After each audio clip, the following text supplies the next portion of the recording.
hanya segelintir rakyat yang masih waras, yang bisa berpikir, yang masih bersikap proaktif terhadap keadilan, kebenaran untuk anak cucu kita.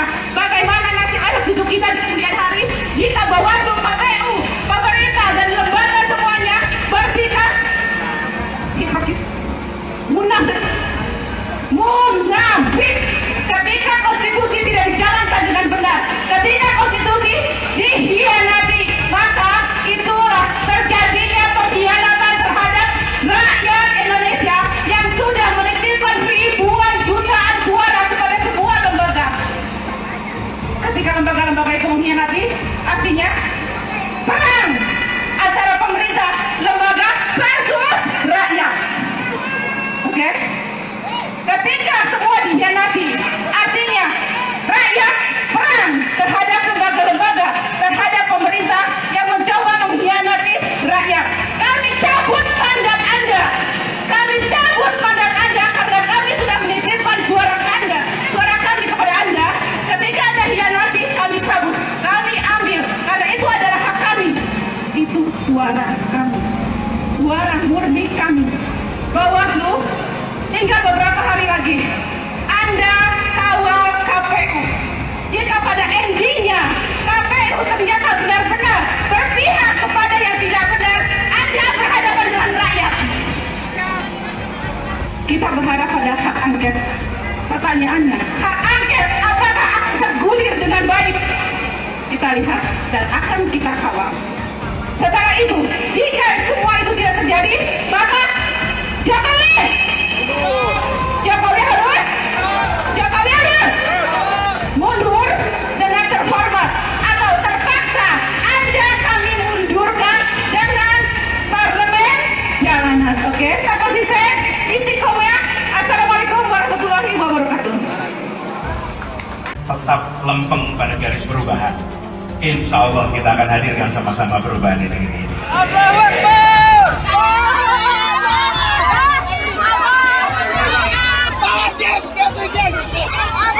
Pilpres sudah sebulan lalu dan Pak Anies masih menyindir Pak Prabowo, tapi itu haknya Pak Anies. Saya hanya ingin menambahkan informasi. Pertama, di era demokrasi Pak Prabowo pernah merasakan menjadi oposisi selama 10 tahun, sedangkan Pak Anies belum pernah menjadi oposisi. Kedua, salah satu prestasi Pak Prabowo saat menjadi oposisi adalah memberikan rekomendasi, mendukung, membiayai ribuan orang untuk menjadi kepala daerah, termasuk salah satunya adalah Pak Anies Baswedan, sehingga beliau bisa menjadi gubernur DKI Jakarta. Jadi jauh lebih dulu Pak Anies menjadi pejabat pemerintahan ketimbang Pak Prabowo. Pak Anies jadi menteri selama 2 tahun, jadi gubernur selama 5 tahun. Semua jabatan itu dinikmatinya di era demokrasi, di zaman Pak Jokowi. Bahkan saat Pak Anies sudah jadi menteri, jadi gubernur, Pak Prabowo masih menjadi oposisi. Makanya aneh, orang yang lebih banyak menikmati kerja-kerja kader partai belum pernah menjadi oposisi, tetapi menilai kinerja orang lain soal oposisi. Pak Prabowo bukan tidak tahan jadi oposisi, tetapi Pak Prabowo dan Pak Jokowi ingin menjaga keutuhan NKRI. Saya heran juga mengapa Pak Anies tidak suka dengan rekonsiliasi atau kembalinya hubungan baik antara Pak Jokowi dan Pak Prabowo. Terima kasih. Jadi Bapak Ibu sekalian, ayolah kita sama-sama, kita kompak, Pilpres sudah selesai, jangan lagi ada nomor-nomor sana nomor situ. Itu kan presiden ya sudah terpilih presiden sekarang, ya kita bantu presiden terpilih untuk kita maju ke depan. Melindungi ini, jangan nanti pemerintahan yang akan datang ada oknum-oknum di sana lagi pengen tidak terjadi, karena orang suka kekacauan itu di mana dia bisa hidup di sana. Kita jangan, kita harus bikin negeri kita yang tertib. Merasa aneh kalau misalnya ada calon yang kebetulan tahu bagaimana mekanisme quick count itu dilakukan. Mas Anies Baswedan itu mantan bos saya di lembaga survei. Jadi dia tahu betul bagaimana quick count itu dilakukan, bagaimana survei itu dilakukan. Dia itu dulu direktur riset lembaga survei Indonesia. So he was my boss. Dan dia tahu betul bagaimana mekanisme quick count itu secara saintifik dijalankan. Jadi sebenarnya saya yakin beliau sadar dan memahami bahwa memang the game is over. Tapi mungkin karena beliau pengen menyantuni ya, perasaan dari para pendukungnya di depan publik, dia belum mengatakan kalah. Kalau kalian salah, harus berani bertanggung jawab. Jangan seperti amoeba. Iya, amoeba itu kan suka membelah diri. Oh iya, ya itulah maksudnya membela diri. Kalau dia tidak memiliki kedewasaan untuk berdemokrasi itu, maka nggak ada batasnya dalam berbeda. Coba pertandingan sepak bola, maka 90 menit selesai minta diperpanjang terus. Tambah 45 menit, tambah 40 menit, tambah 40 menit. Kenapa? Yang penting saya menang gitu. Kita juga tidak boleh mengasumsikan semuanya sempurna. Kita harus akui. Shalom dari Tanah Perjanjian, Pak Prabowo, kami rakyat Indonesia mempunyai harapan besar bahwa Pak Prabowo bisa membawa Indonesia menjadi negara yang lebih moderat, tidak lagi menjadi negara ultra kanan, dapat lebih memanusiakan lagi bangsa Yahudi dan ke depan bisa mempunyai kerjasama dengan Israel. Perempuan-perempuan Sobat Anies mengharapkan agar terjadi pemilu dengan jujur, adil, langsung, umum, bebas, dan rahasia, dan mengharapkan segenap aparat untuk mengkondisikan pemilu 2024 dengan baik. Jangan pernah memicu kemarahan rakyat. Jangan salahkan rakyat. Curang, bang! Curang, bang! Curang, bang! Takbir! Allahu Akbar! Kita tetap berjuang sampai titik darah penghabisan. Jangan kira kalau ini adalah kemenangan dan kemenangan. Enggak, kita nggak akan terima. Rezimnya biadab, rezimnya nggak cinta rakyat, rezimnya jahat, pengkhianat rakyat. Demi Allah, demi Rasulullah, aku nggak ridho. Ya Allah, tunjukkan kebesaran-Mu, ya Allah, kumpai aku. Anda berjuang dari 2014, tunjukkan kebesaran-Mu, ya Allah. Kalau emang dia punya kuasa, pasti menang, kumpai aku. Pelaku kejahatan HAM diberikan gelar oleh Presiden terhormat kita Bapak Joko Widodo dengan gelar Jenderal Bintang 4. Maka hari ini saya Noviana akan juga memberikan gelar kehormatan kepada seorang Joko Widodo, yaitu gelarnya sebagai Bapak Pengkhianat Bangsa dan Bapak Perusak Reformasi. Luar biasa dan luar biadabnya Jokowi. Seekor anjing pun,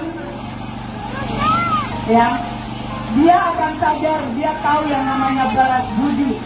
Saya akan siap melawan rezim Jokowi dan bangkitnya Orde Baru di negeri ini. Lalu, teman-teman di sini apakah hanya diam dan diam melihat ketidakadilan yang ada di negeri kita? Kita adalah orang-orang yang dulunya mendukung Jokowi. Jadi kita jugalah yang harus bertanggung jawab untuk melawan rezim Jokowi. Selama ini kita pikir seorang Jokowi itu orang yang baik. Ternyata dia adalah iblis berkedok manusia. Ya, Jokowi adalah iblis berkedok manusia. Mohon terhormat atau rakyat memilih.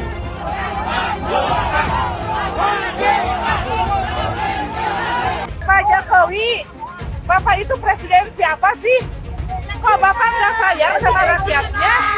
Beras naik, segala naik, pajak naik. Bapak tuh kalau berhutang itu kira-kira mikirin dong. Kita rakyat generasi akan datang, Pak, anak cucu saya Jokowi mundur yang akan membayar hutang-hutang Bapak. Kalau bansos atas nama Bapak, pakai gambar Bapak, tapi saatnya hutang ke negara, atas negara, atas rakyat. Nah, ya deh, turun. Bapak harus punya rasa malu dong. Ya Allah, iya, nggak punya rasa malu, tidak punya rasa bersalah. Bapak tuh pura-pura nggak ngerti, itu pura-pura on, itu pura-pura wong besok. Bapak itu pura-pura pelangak-pelongok, padahal Bapak itu mematikan rakyatnya, Pak. Kasihan rakyat ini, jangan pura-pura pelangak-pelongok. Aku nggak tahu, kalau ditanya aku nggak tahu. Masa seorang presiden nggak tahu segala sesuatu permasalahan yang ada di negeri ini? Rakyat, Pak, turun aja Bapak. Nggak punya malu, Bapak Ibu. Kasihan Pak para pejuang 45 yang sudah memerdekakan negeri ini. Menangis itu para arwah-arwahnya. Masih Bapak teh seluruh rakyat Indonesia dari Sabang sampai Merauke Pak. Semua itu rakyat. Aku pilih 02, tapi ada yang bilang pendukung 02 itu bukan orang cerdas. Tapi nggak apa-apa, memang aku bukan orang yang cerdas. Betul. Tapi setidaknya aku bukan orang jahat dan yang paling penting aku ini masuk Setuju, waras. Bang. Setuju, Bang. Karena percuma juga cerdas, tapi Betul. kelakuan seperti orang yang tidak Setuju, Bang. waras. Setuju. Dan yang jelas, mau pilih calon presiden mana saja itu bebas. Setuju. Karena berbeda pilihan itu boleh, tidak dilarang dan tetap sah. Jadi tak perlu lagi merendahkan, menghina kalau pendukung paslon lain itu semuanya goblok dan pendidikannya rendah. Setuju, Bang. Ingat, dengan cara kau merendahkan orang lain tidak membuat dirimu terlihat cerdas dan Setuju, gagah, Bang. Setuju. tapi akan terlihat jauh lebih rendah daripada sampah. Setuju. Orang-orang yang kalah itu harusnya sudah kasih pidato pengakuan. Kasih pidato pengakuan kekalahan, bukan malah mencoba untuk membuat hiruk pikuk, ya, apalagi kemudian mencari jalan lain di luar prosedur yang diberikan. Kalau sengketa hasil pemilu kan dan pelanggaran-pelanggaran itu prosedurnya sudah diberikan. Ya, pelanggaran lewat Bawaslu. Ya, kalau ada persengketaan hasil lewat Mahkamah Konstitusi. Tapi tampaknya dua pihak yang kalah tidak mau untuk menjalani prosedur itu. Mereka malah ingin mengalihkan prosedurnya ke proses politik. Kalau ke proses politik itu sebenarnya bukan pemilunya yang memenangkan Prabowo Gibran yang akan mereka utak-utik. Ya, yang akan mereka utak-utik adalah pemerintahannya Pak Jokowi. Jadi kalau bisa Pak Jokowi tetap berusaha untuk dimakzulkan, berusaha untuk diturunkan, ya, karena ada hak angket yang ingin mereka coba. Walaupun menurut saya hari ini itu sama sekali tidak mendapatkan dukungan dari masyarakat. Karena masyarakat akan mengait-ngaitkannya dengan kekalahan pemilu. Ini karena kalah pemilu aja bikin angket nih. Coba menang pemilu, tentu mereka nggak akan bikin angket. Kami sudah muak dengan pemilu curang. Kami datang ke sini sebagai rakyat sipil bergerak. Kami cinta yang namanya keadilan. Kami cinta namanya perubahan. Kami muak dibohongi, dicurangi. Dengan siapa? Tanyakan sendiri dengan hati kalian. Pengen perubahan, tapi kalau diajak bergerak untuk menegakkan keadilan di kantor KPU, KPU itu curang. Saya tanya kepada KPU, goblok nggak? Goblok apa enggak? Tolol apa goblok? Ngakunya insinyur, ngakunya profesor, tapi diajak jebun neraka. Dia mau dengan money dan jabatan yang terjual belikan negara kita oleh siapa? Komunis Cina. Ini fakta. Kalian gak usah takut menyampaikan kebenaran. Kalian gak usah takut. Yang hak katakan hak, batil katakan batil. Allahu Akbar. Allahu Akbar. Tapi kan itu quick count, belum real count. Ya, nggak apa-apa.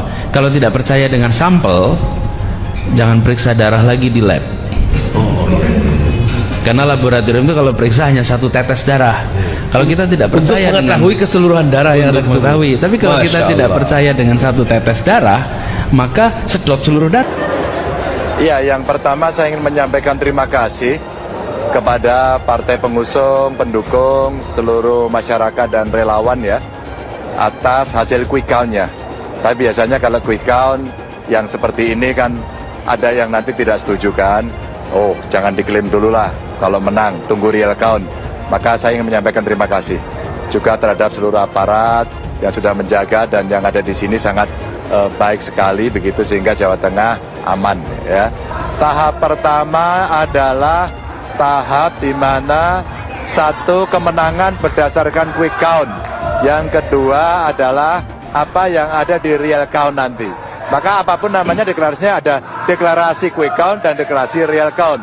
Banyak yang kebakaran jenggot nih karena Prabowo Gibran menang telak sekali putaran. Saking gak terimanya, semuanya tuh pada nuduh curang. Bilang rip demokrasi lah, selamat datang rezim otoriter lah, bilang inilah, bilang itulah. Sorry to say ya, kubu 01 sama 03 yang gak terima kekalahan harus denger nih nasihat dari Pak Mahfud MD. Kata Pak Mahfud MD, orang yang takut kalah itu selalu menyerang. Semua pemilu dituduh curang oleh yang kalah. Intinya kalau kalah mah kalah aja. Mereka yang kalah akan cari 1000 pembelaan untuk untuk menolak kekalahannya. Ingat, jujur atau curang itu subjektif. Yang kalah selalu merasa dicurangi. Tapi kemenangan itu objektif. Begitu juga dengan kekalahan. Ya udahlah, yang kalah terima aja.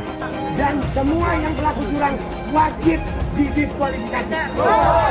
Audit KPU, audit ketua KPU, audit anggota KPU, audit sistem KPU. Temukan siapa pelaku pidana, tangkap dan hukum. Baru kita pikirkan pemilu ulang. Kalau tidak ada audit KPU, tidak ada audit ketua KPU, maka kita wajib menolak apapun hasil dari yang diputuskan oleh KPU. Siap lawan, siap lawan, siap lawan, Allahu Akbar. Menyikapi perhitungan suara pemilu, kami sampaikan hal-hal sebagai berikut. Memprotes keras deklarasi pemenangan 02. Kedua, mendesak kepada yang berwenang untuk mendiskualifikasi Prabowo Gibran sebagai paslon 02 pada Pilpres 2024. Pemunculan nama Gibran Rakabuming Raka sebagai calon wakil presiden 02 yang dilakukan melalui rekayasa hukum yang sangat memalukan dan langsung disambut oleh KPU tanpa lebih dahulu menunggu revisi peraturan KPU telah nyata-nyata telah mengkhianati konstitusi. Presiden yang nyata-nyata bersikap cawe-cawe terhadap pelanggaran pemilu 2024 dengan mengerahkan aparat pemerintah mendukung pemenangan paslon 02 sangat menodai demokrasi di Indonesia. Kami mendesak Presiden Joko Widodo dan semua penjabat yang telah merusak demokrasi dan hukum Indonesia secepatnya mundur atau dimakzulkan. Seharusnya pemilu diulang sampai Anies menang. Catat ya, tahun 2024 pasti ada yang menuding KPU itu curang. Pilpres, apakah curang? Pilpres juga ada curang, tapi itu di bawah, bukan kontestan, bukan pemerintah. Di bawah, dan sama-sama curang. Oleh sebab itu di Pilpres itu, kalau kecurangannya tidak signifikan, curang 10.000 suara. Terbukti, yang satunya curang juga 5.000 suara.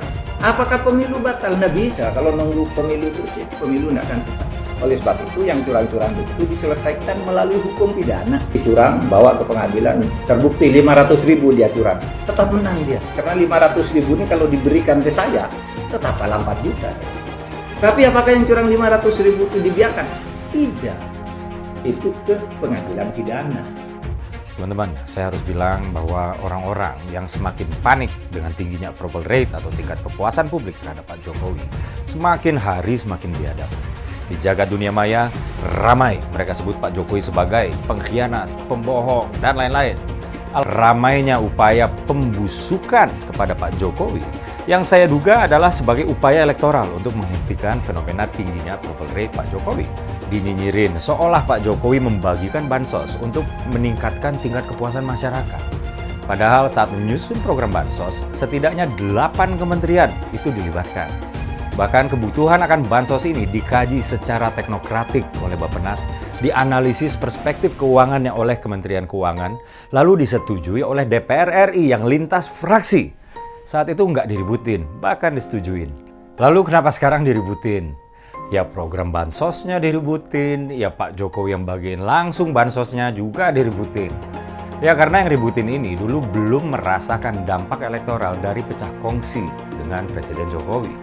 Ketika dampak tersebut udah dirasain, mereka sibuk menyerang Pak Jokowi dengan membabi buta. Jangan hanya karena adanya korelasi negatif antara kepuasan rakyat terhadap kinerja Pak Jokowi dan elektabilitas si Copras-Capres, maka terkesan takut kalau Pak Jokowi dicintai rakyat. Bahkan mereka nggak ada yang bisa buktiin semua tuduhan yang mereka tembakin ke Pak Jokowi. Justru dari kubu mereka lah yang pernah terbukti melakukan kecurangan. Saya mensyukuri kenapa kalah, kenapa ditahan. Saya bersyukur atas itu semua. Saya coba bayangkan ya, kalau seandainya waktu itu kita menang gitu ya, hari ini belum tentu kita bisa nikmati seperti ini. Kita bersyukur 5 tahun Tuhan izinkan kasih ke orang yang pintar ngomong untuk kerja. Coba kalau kita bayangkan gitu ya, kalau kemarin saya masih jadi gubernur, ini saya udah turun ini. Tapi yang pintar ngomong itu dikira orang hebat kan? Ini lebih berbahaya tahun 2024. Langsung ketahuan karakternya. Langsung ketahuan itu. Di saya juga ada kutipan Pak di kamar saya Pak. Tulisannya, Jakarta telah mengambil keputusan yang fatal. Jangan hanya konsentrasi pada pembangunan benda-benda mati yang indah difoto dan bisa ditunjukkan dalam 5 tahun hasilnya. Kalau kita mau menilai sebuah janji, maka lihat janjinya atau lihat kenyataannya. Dulu janjinya apa ya? Dan ini aneh, betul-betul aneh. Ini bukan kampanye, tapi saya sampaikan di sini. Di satu sisi menyiapkan jalur-jalur air untuk dikirim ke laut, di sisi lain di lautnya dipasang dengan pulau reklamasi, tinggal tunggu waktu jadi rob, air balik. Dan ini melawan sunnatullah. Kenapa? Air itu turun dari langit ke bumi, bukan ke laut. Harusnya dimasukkan ke dalam bumi, masukkan tanah. Di seluruh dunia air jatuh itu dimasukkan ke tanah. Bukan dialirkan pakai gorong-gorong raksasa ke laut. Jakarta telah mengambil keputusan yang fatal. Bukan banjir, itu memang parkir air. Bukan banjir, itu memang parkir air. Masyarakat berkeliling dengan membawa toa untuk memberitahu semuanya, termasuk sirine. Ibon 82 miliar. Apa alat transportasi yang dimiliki oleh hampir setiap orang? Alat transportasi yang dimiliki semua orang adalah kaki. Kalau seandainya orang Jakarta percaya Pak Anies jadi gubernur pun, saya berani jamin kok dia akan lakukan normalisasi yang sama seperti saya lakukan kok. Gak usah bohong lah. Ketika air sampai di muara, maka siap untuk dipompa ke laut. Pancasila Soekarno, ketuhanan ada di pantai. Anak Tuhan dari mana? Kalau Yesus anak Tuhan, bidangnya siapa? Besok di seluruh wilayah Indonesia kami katakan dan Iblis hanya menggoda orang yang beriman. Makanya jarang-jarang orang kafir kerasukan setan. Yang kerasukan setan itu orang baik-baik. Jarang, saya belum pernah nengok Cina kerasukan setan. Pernahkah Ahok itu kerasukan setan? Enggak, setannya juga. Karena sesama setan dilarang saling menggoda. Karena di salib itu ada jin kafir. Karena di salib itu ada jin kafir. Karena di salib itu ada jin kafir. Haleluya. Kepalanya ke kiri apa ke kanan? Kepalanya ke kiri apa ke kanan? Tetap percaya salib itu lambang mulia, bukan jin. Kok ketawa? Aku nggak nyindir siapa-siapa loh. Anies merupakan antitesis daripada Pak Jokowi. Antitesis artinya bertolak belakang dengan Jokowi. Anies sudah menyatakan tidak akan melanjutkan semua program dari Pak Jokowi. Jadi semua pembangunan yang dilakukan oleh Pak Jokowi akan dihentikan oleh Anies jika Anies menjadi presiden. Lagi pula Anies didukung oleh khilafah dan pendukung Anies adalah ormas seperti FPI dan HTI. Apa kita mau FPI dan HTI kembali di Indonesia jika Anies memimpin? Anies juga dikenal sebagai bapak politik identitas yang menghalalkan segala cara untuk menggapai kekuasaannya, termasuk menggunakan politik identitas berbasis agama. Lihatlah di kasus Ahok waktu itu. Kita sudah bisa melihat hasil kerja Anies selama 5 tahun di Jakarta. Tidak ada satupun janji yang dipenuhi dan tidak ada kinerja yang bisa dibanggakan. Dari DP 0%, OKOC, kelebihan bayar, Formula E, banjir, sumber resapan, jalan rusak, dan gonta-ganti nama jalan. Lihatlah rekam jejak Anies selama 5 tahun. Bayangkan Indonesia ke depan jika dipimpin oleh Anies. Dan bayangkan jika Anies menang. HTI dan FPI, ormas khilafah yang dibubarkan itu akan dikembalikan oleh Anies. Apakah kita mau Pancasila diganti jadi khilafah? Perkataan Ahok sudah terbukti dan Jakarta sudah menjadi korban. Jangan biarkan Indonesia menjadi korban kibulan Anies Baswedan. Umat minoritas, terutama kaum Tionghoa, tidak akan memilih Anies Baswedan. Saya optimistis dengan Indonesia gara-gara hasil pemilu 2024. Saya bukan bicara soal pemilihan presiden ya, melainkan pemilihan anggota DPR yang saya ikuti.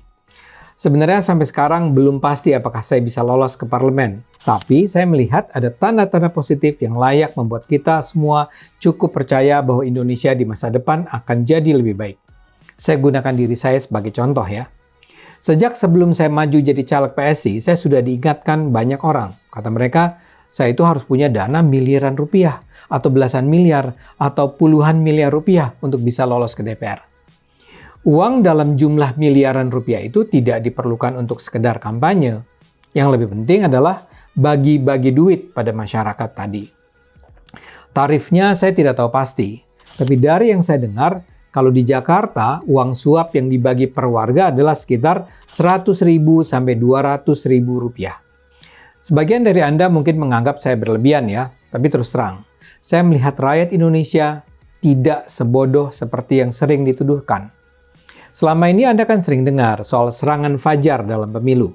Serangan fajar itu adalah istilah buat kelakuan bagi-bagi uang pada warga di pagi hari sebelum pencoblosan agar memilih salah satu caleg. Dan ini memang terjadi, walau saya tidak pernah menyaksikannya secara langsung. Tapi pada saat yang sama, saya juga melihat bahwa ada banyak juga warga masyarakat yang memilih karena gagasan, karena harapan, bukan karena uang. Karena itu kalau Anda berusaha memperoleh 10.000 suara pemilih, Anda harus keluarkan dana sekitar 10 miliar sampai 20 miliar. Di luar Jakarta mungkin tarifnya lebih rendah, tapi itu baru uang suap pada masyarakat, belum pengeluaran kampanye lain. Dan itu baru untuk meraih 10.000 suara. Untuk bisa menang di DPR, angka 10.000 itu jauh dari mencukupi. Karena itulah kalau misalnya ingin merebut misalnya 40.000 suara, ya dibutuhkan 40 miliar rupiah. Orang yang bilang bahwa setiap caleg harus siapkan dana raksasa menganggap tidak ada pilihan lain. Ada kepercayaan bahwa masyarakat, terutama di kalangan akar rumput, hanya mau memilih seorang caleg kalau mereka tahu akan dapat imbalan menarik. Kalau cuma gagasan sih, mana laku, kata mereka. Di luar itu, saya turun ke sejumlah lokasi di daerah pemilihan untuk bertemu warga. Saya bertemu masyarakat, berkampanye, dan berdiskusi. Terus terang, saya sangat menikmati acara-acara ketemu langsung warga ini. Sayangnya, itu tidak banyak saya lakukan karena saya diingatkan untuk tidak sering turun lapangan mengingat 2 tahun yang lalu saya dikeroyok belasan pria tidak dikenal ketika sedang membuat reportase demonstrasi mahasiswa di depan gedung DPR. Jadi banyak yang bilang, berhati-hatilah, pembenci saya terlalu banyak. Akibatnya, ya saya hanya turun belasan kali untuk berbicara langsung dengan masyarakat. Tapi pengalaman saya menunjukkan hal yang berbeda. Saya tidak menjalankan aksi bagi-bagi uang. Ada 3 alasan mengapa saya tidak melakukannya. Pertama, saya tidak punya uang. Kedua, PSI melarang setiap kadernya bagi-bagi uang. Ketiga, saya percaya aksi itu dilarang oleh Tuhan. Jadi saya terpaksa berkonsentrasi pada bentuk kampanye tanpa bagi-bagi uang. Dan jangan lupa saya berkampanye melalui media sosial. Saya betul-betul berusaha memanfaatkan platform TikTok, Instagram, Facebook, Snack, dan YouTube untuk menyebarkan pandangan-pandangan saya. Sayangnya, karena saya sempat mundur tepat di masa kampanye, saya tidak bisa menggunakan Cokro TV untuk menjangkau halayak Cokro TV yang sebenarnya berpotensi luas.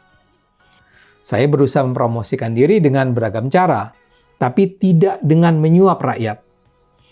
Dalam hal ini saya bersyukur saya memperoleh bantuan dari sejumlah pengusaha yang bersimpati pada niat saya menjadi anggota DPR. Mereka bilang mereka suka dengan semangat saya dan PSI melawan korupsi dan intoleransi. Nah, bantuan mereka difokuskan pada pembelian alat peraga kampanye seperti spanduk, baliho, billboard, kalender, kaos, dan semacamnya. Sekarang setelah masa kampanye berakhir, apakah berkampanye tanpa menyuap itu ternyata membawa hasil? Menurut saya, cukup membahagiakan. Sampai video ini dibuat, suara saya di daerah pemilihan Jakarta Pusat dan Selatan mencapai 40.000. Sementara suara dari pemilih luar negeri belum diumumkan.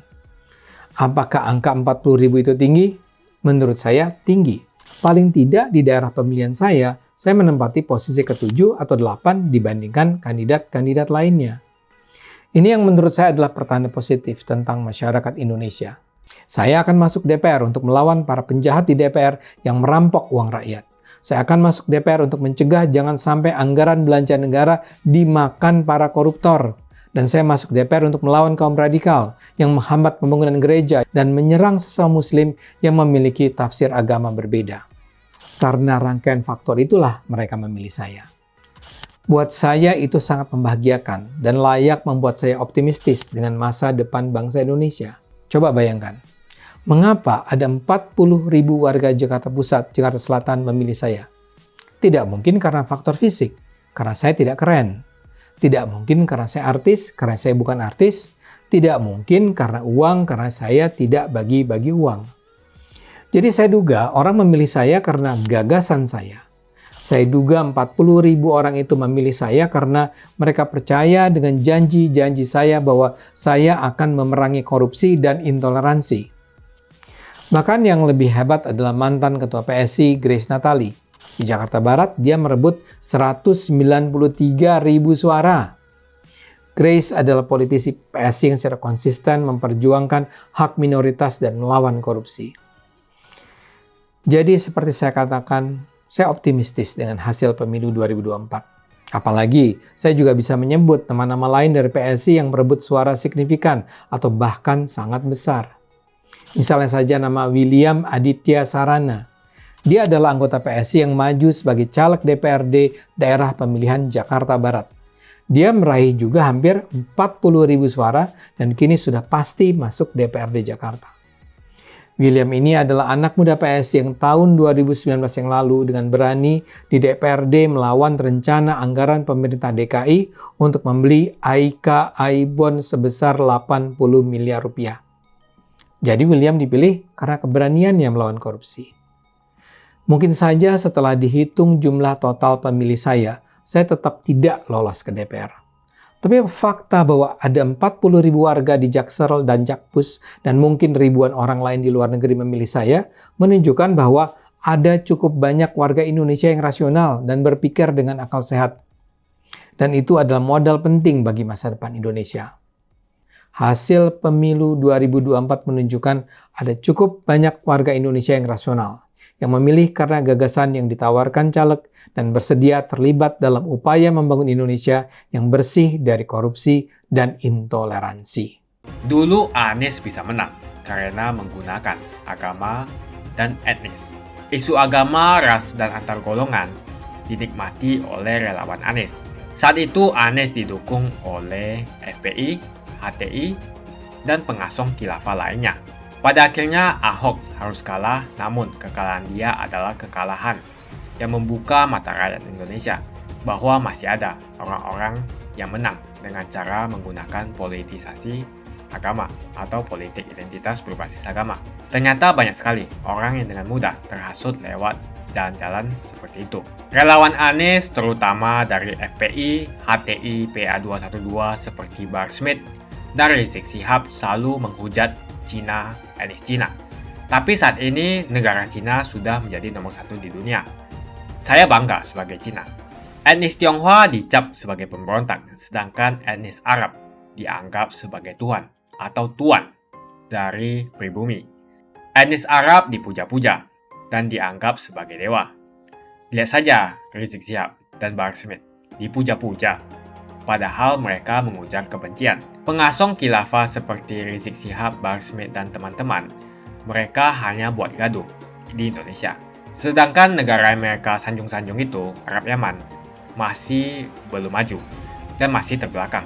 Saya percaya Indonesia dengan mayoritas pribumi juga akan menjadi negara maju. Seharusnya Arab Yaman belajar dari negeri Cina, seperti kata kitab suci. Belajarlah sampai ke negeri Cina. Anies dan juga pendukung Anies seperti Rizik Syihab, Bahar Smith, dan kelompok-kelompok HTI dan FPI harus belajar ke negeri Cina supaya tidak lagi melakukan kelebihan bayar. Yang jelas saya memilih pribumi, bukan yang dari Yaman. Ganjar jelas pribumi, nasionalis, dan pasti akan melanjutkan visi dan misi dari Pak Jokowi. Suara Ahok merepresentasi warga minoritas, dan etnis Tionghoa mendukung Ganjar Pranowo. Ahok pasti akan mendukung Ganjar, karena Ahok anti radikalisme. Ahok yang jelas tidak akan mendukung Anies Baswedan, karena Anies Baswedan didukung oleh kelompok khilafah, HTI, dan FPI, ormas terlarang itu. Anies merupakan antitesis daripada Pak Jokowi, dan diragukan kenasionalisannya, apalagi pribumiannya. Antitesis artinya bertolak belakang dengan Jokowi. Anies sudah menyatakan tidak akan melanjutkan semua program dari Pak Jokowi. Jadi semua pembangunan yang dilakukan oleh Pak Jokowi akan dihentikan oleh Anies jika Anies menjadi presiden. Lagi pula Anies didukung oleh khilafah dan pendukung Anies adalah ormas seperti FPI dan HTI. Apa kita mau FPI dan HTI kembali di Indonesia jika Anies memimpin? Anies juga dikenal sebagai bapak politik identitas yang menghalalkan segala cara untuk menggapai kekuasaannya, termasuk menggunakan politik identitas berbasis agama. Lihatlah di kasus Ahok waktu itu. Kita sudah bisa melihat hasil kerja Anies selama 5 tahun di Jakarta. Tidak ada satupun janji yang dipenuhi dan tidak ada kinerja yang bisa dibanggakan. Dari DP 0%, OKOC, kelebihan bayar, Formula E, banjir, sumber resapan, jalan rusak, dan gonta-ganti nama jalan. Lihatlah rekam jejak Anies selama 5 tahun. Bayangkan Indonesia ke depan jika dipimpin oleh Anies. Dan bayangkan jika Anies menang. HTI dan FPI, ormas khilafah yang dibubarkan itu akan dikembalikan oleh Anies. Apakah kita mau Pancasila diganti menjadi khilafah? Bagian Indonesia Timur yang mayoritas non-muslim seperti Bali tidak akan setuju dengan khilafah atau sistem khilafah. Mungkin Indonesia akan bubar jika Anies menjadi presiden. Perkataan Ahok sudah terbukti dan Jakarta sudah menjadi korban. Jangan biarkan Indonesia menjadi korban kibulan Anies Baswedan. Umat minoritas, terutama kaum Tionghoa, tidak akan memilih Anies Baswedan. Saya yakin karma Ahok mengejar Anies Baswedan. Dulu Anies memainkan politik identitas kepada Ahok. Sekarang Anies dipertanyakan kepribumiannya karena dia teriaman. Itu saja opini saya hari ini. Tuliskan opini kalian tentang Anies Baswedan. Jika kalian setuju dengan pendapat saya di video ini, pastikan kalian menekan like di video ini. Dan bagikan video ini ke teman dan family Anda supaya mereka semua mengetahui tentang informasi ini.